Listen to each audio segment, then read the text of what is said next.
చేస్తే బాగుంటుంది. ఎండ సాగు కొట్టుంది, వర్షం ఏం లేదు కానీ ఎండ మాత్రం బీభత్సంగా ఉంది అన్న. అటువైపు మొత్తం పోవచ్చు కదా మనం, అటువైపు మొత్తం పోవచ్చా? ఉంటారా జనాలు?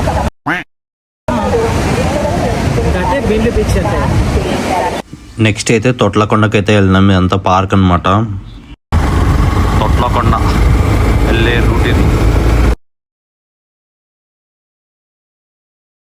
లొకేషన్ మాత్రం సూపర్ ఉన్నాయి గైస్. ఇక్కడ ఏమంటారు, రోడ్లు అంతా నీట్గా ఉన్నాయి కనపడ్డాయి నాకు తెలిసినంత వరకు. ఈ వైజాగ్లో అయితే కొంచెం నీట్గానే ఉన్నాయి అనిపిస్తుంది కొన్ని మెయిన్ ప్లేసెస్లో.